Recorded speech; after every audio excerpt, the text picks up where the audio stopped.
ಅಗಸ್ತ್ಯ ಹಾಗೂ ಚೇತನ್ ಬಗ್ಗೆ ಪೂರ್ತಿಯಾಗಿ ತಿಳಿದುಕೊಂಡಿದ್ದ ಕಿರಣ ತನ್ನನ್ನು ಭೇಟಿಯಾದರೆ ತನಗೆ ತಿಳಿದಿರುವ ಸತ್ಯವನ್ನು ಹೇಳುತ್ತೇನೆ ಎಂದು ಹೇಳಿದಳು. ಸತ್ಯ ತಿಳಿದುಕೊಳ್ಳುವ ಸಲುವಾಗಿ ಅಗಸ್ತ್ಯ ಹಾಗೂ ಚೇತನ್ ಕಿರಣ ಹೇಳಿದ ಜಾಗದಲ್ಲಿ ಬಂದು ಕಾಯುತ್ತಿದ್ದರು. ಏನಿದು ಚೇತನ್, ಇವಳು ಇನ್ನೂ ಬರಲೇ ಇಲ್ಲ, ಸುಳ್ಳು ಹೇಳಿ ನಮ್ಮನ್ನ ಇಲ್ಲಿ ಬರೋ ಹಾಗೆ ಮಾಡಿದ್ಲಾ? ನನಗೇನೋ ಅವಳು ಬರಲ್ಲ ಅನ್ಸುತ್ತೆ ಎಂದು ಕಿರಣ್ಗಾಗಿ ಕಾಯುತ್ತಾ ಕುಳಿತಿದ್ದ ಅಗಸ್ತ್ಯ ಚೇತನ್ಗೆ ಹೇಳಿದನು. ಇನ್ನೂ ಸ್ವಲ್ಪ ಹೊತ್ತು ನೋಡೋಣ ಸರ್, ಬರಲಿಲ್ಲ ಅಂದರೆ ಹೋಗೋಣ, ಇಷ್ಟೊತ್ತೇ ವೇಟ್ ಮಾಡಿದ್ದೀವಿ ಎಂದನು ಚೇತನ್. ಓಕೆ ಚೇತನ್, ಇನ್ನ ಹಾಫ್ ಆನ್ ಅವರ್ ಇರ್ತೀನಿ, ಆಮೇಲೆ ನನಗೆ ವೇಟ್ ಮಾಡೋದಕ್ಕಾಗಲ್ಲ ಎಂದನು ಅಗಸ್ತ್ಯ. ಸರಿ ಸರ್, ಆಯಿತು ಎಂದನು ಚೇತನ್. ಇಬ್ಬರೂ ಹಾಗೆ ಕಾಯುತ್ತಾ ಕುಳಿತಿದ್ದರು.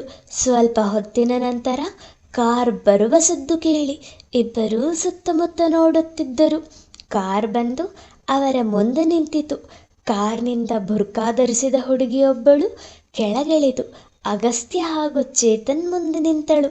ಅಗಸ್ತ್ಯ ಹಾಗೂ ಚೇತನ್ ಇಬ್ಬರಿಗೂ ಈ ಹುಡುಗಿ ಯಾರಿರಬಹುದು ಎಂದು ಗುರುತು ಹಿಡಿಯಲು ಸಾಧ್ಯವಾಗಲಿಲ್ಲ. ಮುಂದೆ ಬಂದು ನಿಂತವಳೆ ತಾನು ಧರಿಸಿದ್ದ ಬುರ್ಕಾ ತೆಗೆದಳು. ಅವಳೇ ಕಿರಣ. ಅಗಸ್ತ್ಯ ಹಾಗೂ ಚೇತನ್ಗೆ ಆಶ್ಚರ್ಯವಾಯಿತು. ನೀನು ಯಾರು ಬುರ್ಕಾ ಹಾಕೊಂಡು ಬಂದಿದ್ಯಾ ಕೇಳಿದನು ಅಗಸ್ತ್ಯ. ಅದೆಲ್ಲ ಆಮೇಲೆ ಹೇಳ್ತೀನಿ, ಬರೋದಕ್ಕೆ ಸ್ವಲ್ಪ ತಡ ಆಯಿತು, ನಾನು ಇನ್ನೂ ಅರ್ಧ ಗಂಟೆಯಲ್ಲಿ ವಾಪಸ್ ಹೋಗಬೇಕು, ಬೇಗ ಬನ್ನಿ, ನಿಮಗೆಲ್ಲ ವಿಷಯ ಹೇಳ್ತೀನಿ ಎಂದು ಅಗಸ್ತ್ಯ ಹಾಗೂ ಚೇತನರನ್ನು ಒಂದು ಬದಿಗೆ ಕರೆದುಕೊಂಡು ಹೋದಳು ಕಿರಣ. ಯಾಕೆ ನಮ್ಮನೆಯಲ್ಲೇ ಕರ್ಕೊಂಡು ಬಂದೆ?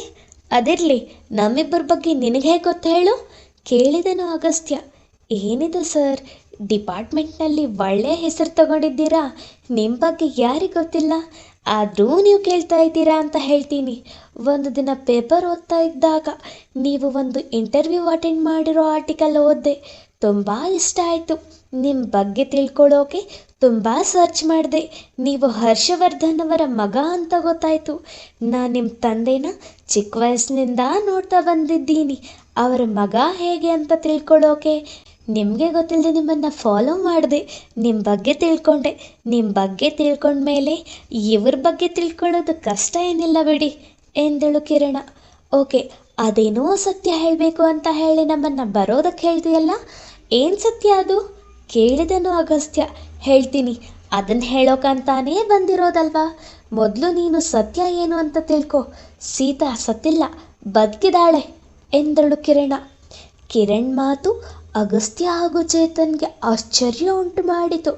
ವಾಟ್, ಏನು ಹೇಳ್ತಾ ಇದ್ದೀಯಾ ಆಶ್ಚರ್ಯದಿಂದ ಕೇಳಿದನು ಅಗಸ್ತ್ಯ. ಹೌದು, ಅವಳು ಸತ್ತಿಲ್ಲ, ನಮ್ಮಪ್ಪ ಅವಳನ್ನ ಎಲ್ಲೋ ಬಚ್ಚಿಟ್ಟಿದ್ದಾರೆ, ಅದನ್ನು ನೀನು ಕಂಡು ಹಿಡಿ. ಅವತ್ತು ನಮ್ಮ ಅಮ್ಮ ನಮ್ಮ ತಾತನಿಗೆ ಹುಷಾರಿಲ್ಲ ಅಂತ ಬಾಂಬೆಗೆ ಹೋಗಿದ್ರು ಎಂದು ಮಾತು ಶುರು ಮಾಡಿದಳು ಕಿರಣ. 30 ವರ್ಷಗಳ ಹಿಂದೆ ಕೌಸಲ್ಯ ತನ್ನ ತಂದೆಗೆ ಹುಷಾರಿಲ್ಲವೆಂದು ತನ್ನ ತವರು ಮನೆಗೆ ಹೋಗಿದ್ದಳು. ಆ ದಿನ ಬೇಗ ಮನೆಗೆ ಬಂದ ಚಂದ್ರಶೇಖರ್ಗೆ ತನ್ನ ಮಗಳು ಇರುವುದು ತಿಳಿದಿರಲಿಲ್ಲ. ಸೀತಾ ಅಡುಗೆ ಮನೆಯಲ್ಲಿ ಕೆಲಸ ಮಾಡುತ್ತಿದ್ದಳು. ಸೀತಾ, ಕುಡಿಯೋದಕ್ಕೆ ನೀರು ತಗೊಂಡು ಬಾ ಎಂದನು ಚಂದ್ರಶೇಖರ್. ಬಂದೆ ಯಜಮಾನ್ರೇ ಎಂದು ಚಂದ್ರಶೇಖರ್ಗೆ ಕುಡಿಯಲು ನೀರು ತಂದಳು ಸೀತಾ. ನೀರನ್ನು ತೆಗೆದುಕೊಳ್ಳುವಾಗ ಚಂದ್ರಶೇಖರ್ ಬೇಕಂತಲೇ ತನ್ನ ಕೈಯನ್ನು ಸೀತಾಗೆ ತಾಗಿಸಿದನು. ಸೀತಾ ಮುಜುಗರಗೊಂಡು ಅಡುಗೆ ಮನೆಗೆ ಹೋದಳು. ಸೀತಾ, ಕೌಸಲ್ಯ ಎಲ್ಲಿ, ಕಾಣ್ತಿಲ್ಲ ಎಂದು ಕೇಳಿದನು ಚಂದ್ರಶೇಖರ್. ಅವ್ರ ತಂದೆಗೆ ಹುಷಾರಿಲ್ಲ ಅಂತ ನೋಡ್ಕೊಂಡು ಬರೋದಕ್ಕೆ ಹೋಗಿದ್ದಾರೆ ಎಂದಳು ಸೀತಾ. ಏನು, ಮಾವನಿಗೆ ಹುಷಾರಿಲ್ವಾ? ಇರು, ನಾನು ಹೋಗಿ ನೋಡ್ಕೊಂಡು ಬರ್ತೀನಿ ಎಂದು ತನ್ನ ಕೋಣೆಯತ್ತ ಹೆಜ್ಜೆ ಹಾಕುತ್ತಿದ್ದ ಚಂದ್ರಶೇಖರ್ನನ್ನು ತಡೆದ ಸೀತಾ, ಯಜಮಾನ್ರೇ, ನೀವೇನೂ ಹೋಗೋದು ಬೇಡವಂತೆ, ಅಮ್ಮ ಅವರು ಇನ್ನು 3 ದಿನದಲ್ಲಿ ವಾಪಸ್ ಬರ್ತಾರಂತೆ ಎಂದಳು. ಹಾಗಲ್ಲ ಸೀತಾ ಅದು ಎಂದನು ಚಂದ್ರಶೇಖರ್. ಅಮ್ಮ ಅವರೇ ಹೇಳಿ ಹೋಗಿದ್ದು ಎಂದು ಕಿರಣಾಗೆ ಕುಡಿಯಲು ಹಾಲು ನೀಡಲು ಹೋಗುತ್ತಿದ್ದಳು ಸೀತಾ. ಇದೇ ಸಮಯಕ್ಕೆ ಸೀತಾ, ನಾನು ಕಾಯ್ತಾ ಇದ್ದದ್ದು, ಇವತ್ತು ನಿನ್ನ ಬಿಡೋ ಮಾತೇ ಇಲ್ಲ. ಕೌಸಲ್ಯ ಊರಿಗೆ ಹೋಗಿದ್ದು ಒಳ್ಳೆಯದೇ ಆಯಿತು. ಕಿರಣ್ ಬರುವಷ್ಟರಲ್ಲಿ ನನ್ನ ಕೆಲಸ ಮುಗಿಸ್ಕೊಳ್ಬೇಕು. ಚಂದ್ರಶೇಖರ್, ಈ ಅವಕಾಶ ಕಳ್ಕೊಂಡ್ರೆ ನಿನ್ನಂಥ ದಡ್ಡ ಬೇರೆ ಯಾರೂ ಇರಲ್ಲ. ಹೋಗು, ಅವಕಾಶ ಸಿಕ್ಕಾಗ ಉಪಯೋಗಿಸ್ಕೊ ಎಂದು ಸೀತಾ ಹಿಂದೆ ನಡೆಯುತ್ತಾ ತನ್ನಲ್ಲೇ ಮಾತನಾಡಿಕೊಂಡನು ಚಂದ್ರಶೇಖರ್. ಚಂದ್ರಶೇಖರ್ ತನ್ನ ಹಿಂದೆ ಬರುತ್ತಿರುವುದನ್ನು ತಿಳಿಯದ ಸೀತಾ ಹಾಗೆಯೇ ಕಿರಣಳ ಕೋಣೆಯತ್ತ ಹೆಜ್ಜೆ ಹಾಕುತ್ತಾ ಸಾಗಿದಳು. ಅದೇ ತಕ್ಷಣ ಸೀತಾ, 1 ನಿಮಿಷ ಎಂದನು ಚಂದ್ರಶೇಖರ್. ಹಿಂದೆ ತಿರುಗಿದ ಸೀತಾ, ಹೇಳಿ ಯಜಮಾನ್ರೆ ಎಂದಳು.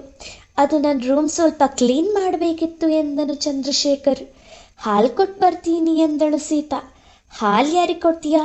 ಮನೆಯಲ್ಲಿ ಯಾರೂ ಇಲ್ವಲ್ಲ ಎಂದನು ಚಂದ್ರಶೇಖರ್. ಇಲ್ಲ ಯಜಮಾನ್ರೆ, ಕಿರಣ್ ಎಂದು ಸೀತಾಳ ಮಾತನ್ನು ಅರ್ಧಕ್ಕೆ ನಿಲ್ಲಿಸಿದ ಚಂದ್ರಶೇಖರ್. ಕಿರಣ್ ಬರೋದಕ್ಕೆ ಇನ್ನೂ ಟೈಮ್ ಇದೆ, ಅಷ್ಟರಲ್ಲಿ ರೂಮ್ ಕ್ಲೀನ್ ಮಾಡಿಬಿಡು ಎಂದನು ಚಂದ್ರಶೇಖರ್. ಅಲ್ಲ ಯಜಮಾನ್ರೆ, ಅದು ಅದು ಎಂದಳು ಕಿರಣ. ಇವಾಗ ನಾನು ಹೇಳಿದ ಕೆಲಸ ಮಾಡ್ತೀಯೋ ಇಲ್ವೋ ಎಂದನು ಚಂದ್ರಶೇಖರ್. ಮಾಡ್ತೀನಿ ಯಜಮಾನ್ರೆ, ನಡೀರಿ ಬರ್ತೀನಿ ಎಂದಳು ಸೀತಾ. ಚಂದ್ರಶೇಖರ್ ಮೊದಲು ತನ್ನ ಕೋಣೆಯೊಳಗೆ ಹೋದನು. ಸೀತಾ ಅವನ ಹಿಂದೆ ಹೊರಟಳು.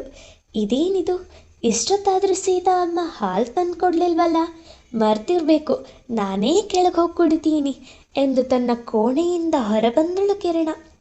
ಹೊರಬಂದವಳ ಕಣ್ಣಿಗೆ ಸೀತಾ ತನ್ನ ತಂದೆ ಹಿಂದೆ ಅವರ ಕೋಣೆಗೆ ಹೋಗುತ್ತಿರುವುದನ್ನು ನೋಡಿ, ಇದೇನು, ಸೀತಮ್ಮ ಹಾಲು ತಗೊಂಡು ಪಪ್ಪನ ರೂಮ್ಗೆ ಹೋಗ್ತಾ ಇದ್ದಾರಲ್ಲ ಎಂದು ತನ್ನ ತಂದೆಯ ಕೋಣೆಯತ್ತ ನಡೆದಳು ಕಿರಣ.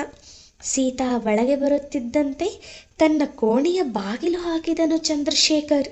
ಸೀತಾ ಭಯದಿಂದ ಹಿಂದೆ ತಿರುಗಿ ನೋಡಿದಳು. ಯಜಮಾನ್ರಿ, ಬಾಗಿಲು ಯಾಕೆ ಹಾಕಿದ್ರಿ ಎಂದು ಕೇಳಿದಳು. ಏನು ಸೀತಾ, ಎಲ್ಲ ಗೊತ್ತಿದ್ರು ಏನು ಗೊತ್ತಿಲ್ಲದೆ ಇರೋ ಥರ ನಟನೆ ಮಾಡ್ತಿದ್ಯಾ? ನನ್ನ ಬಾಂಬೆಗೆ ಹೋಗೋದು ಬೇಡ ಅಂತ ಹೇಳಿದ್ದು ಇದಕ್ಕೆ ಅಲ್ವಾ ಎಂದು ಸೀತಾ ಬೆಳಗ್ಗೆ ಬಂದು ಅವಳ ಕೆನ್ನೆಗೆ ಕೈ ಸೋಕಿಸಿದನು. ಹಿಂದೆ ಸರಿದ ಸೀತಾ, ಯಜಮಾನ್ರಿ, ಏನು ಹೇಳ್ತಾ ಇದ್ದೀರಾ ನೀವು? ನಾನು ಯಾಕೆ ನಿಮ್ಮನ್ನು ಉಳಿಸ್ಕೊಳ್ಳಲಿ? ಆ ಮನೆ ಹೇಳಿ ಹೋಗಿದ್ದು ಎಂದಳು ಸೀತಾ. ಇದೇನಿದು, ಡೋರ್ ಕ್ಲೋಸ್ ಆಯ್ತಲ್ಲ, ಏನು ನಡೀತಿದೆ ಅಲ್ಲಿ ಎಂದು ತನ್ನ ತಂದೆಯ ಕೋಣೆಯ ಕಿಟಕಿ ಇಣುಕಿ ನೋಡಿದಳು ಕಿರಣ. ಸೀತಾ, ಇಲ್ಲಿ ಯಾರೂ ಇಲ್ಲ, ಯಾಕಷ್ಟು ಭಯ ಪಡ್ತಾ ಇದೀಯಾ? ನನಗೆ ಗೊತ್ತು ನಿನಗೆ ಇದನ್ನೆಲ್ಲ ಹೇಳೋದಕ್ಕೆ ಮುಜುಗರ ಅಂತ, ಆದರೆ ನನಗೆಲ್ಲ ಅರ್ಥ ಆಗುತ್ತೆ ಎಂದು ಸೀತಾ ಭುಜದ ಮೇಲೆ ಕೈ ಹಾಕಿದನು ಚಂದ್ರಶೇಖರ್. ಚಂದ್ರಶೇಖರ್ ಸ್ಪರ್ಶಕ್ಕೆ ಅದುರಿದ ಸೀತಾ ತನ್ನ ಕೈಯಲ್ಲಿ ಇದ್ದ ಹಾಲಿನ ಲೋಟವನ್ನು ಕೆಳಗೆ ಬೀಳಿಸಿ ಹಿಂದೆ ಸರಿದು, ಯಜಮಾನ್ರೆ, ಏನು ಮಾಡ್ತಿದ್ದೀರಾ ಎಂದು ಭಯದಿಂದ ಕೇಳಿದಳು. ಸೀತಾ, ನನಗೆ ಬೇಜಾರು ಮಾಡಬೇಡ, ಈ ವಿಷಯ ಯಾರಿಗೂ ಗೊತ್ತಾಗಲ್ಲ. ನಿನಗೆ ಬೇಕಾದಾಗೆಲ್ಲ ಎಷ್ಟು ದುಡ್ಡು ಬೇಕೋ ಕೇಳಿಕೊಡ್ತೀನಿ, ಆದರೆ ನನ್ನ ಆಸೆನ ನಿರಾಸೆ ಮಾಡಬೇಡ ಎಂದನು ಚಂದ್ರಶೇಖರ್. ಯಾರಿಗೆ ಬೇಕು ನಿಮ್ಮ ದುಡ್ಡು? 4 ಮನೆಯಲ್ಲಿ ಕಷ್ಟಪಟ್ಟು ಕೆಲಸ ಮಾಡಿದ್ರೆ ದುಡ್ಡು ಸಿಗುತ್ತೆ, ದುಡ್ಡುಗೋಸ್ಕರ ಮೈ ಮಾರಿಕೊಳ್ಳಲ್ಲ ನಾನು ಎಂದಳು ಸೀತಾ. ಸೀತಾ, ಕಷ್ಟಪಟ್ಟರೂ ನಿನಗೆ ನಾನು ಕೊಡುವಷ್ಟು ಹಣ ಸಿಗಲ್ಲ, ನನ್ನ ಮಾತು ಕೇಳು, ಇದೊಂದು ಸಾರಿ ಎಂದು ಪುನಃ ಸೀತಾ ಭುಜದ ಮೇಲೆ ಕೈ ಇಟ್ಟನು ಚಂದ್ರಶೇಖರ್. ಇದನ್ನೆಲ್ಲವನ್ನೂ ಕಿಟಕಿಯ ಮೂಲಕ ನೋಡುತ್ತಿದ್ದ ಕಿರಣ ಹೇಗಾದರೂ ಮಾಡಿ ಸೀತಮ್ಮನ್ನ ಕಾಪಾಡಬೇಕು ಎಂದು ತನ್ನ ಕೋಣೆಗೆ ಹೋಗಿ, ಸೀತಮ್ಮ, ಸೀತಮ್ಮ, ಹಾಲು ತಗೊಂಡು ಬನ್ನಿ, ಹೊಟ್ಟೆ ಹಸಿವಾಗ್ತಿದೆ ಎಂದು ಕೂಗಿದಳು. ತನ್ನ ಮಗಳ ದನಿ ಕೇಳಿದ ಚಂದ್ರಶೇಖರ್ ಭಯದಿಂದ ತಲ್ಲಣಗೊಂಡನು. ಕಿರಣ್ ಮನೆಯಲ್ಲೇ ಇದ್ದಾಳಾ? ಛೇ, ಎಂತಹ ತಪ್ಪು ಮಾಡಿಬಿಡ್ತಿದ್ದೆ. ಅವಳೇನಾದರೂ ಇಲ್ಲಿಗೆ ಬಂದಿದ್ರೆ ನನ್ನ ಬಗ್ಗೆ ಅದೇನೋ ತಪ್ಪು ತಿಳ್ಕೊತಿದ್ಲೋ ಏನೋ. ಸದ್ಯ ಏನೂ ಆಗಲಿಲ್ಲ. ಓ ಗಾಡ್ ಎಂದುಕೊಂಡನು ತನ್ನ ಮನದಲ್ಲಿ. ಕಿರಣ್ ಮಾತು ಕೇಳುತ್ತಿದ್ದಂತೆ ಬಂದೆ ಪುಟ ಎಂದು ಕಿರಣಳ ಕೋಣೆಯತ್ತ ಹೆಜ್ಜೆ ಹಾಕಿದಳು ಸೀತಾ.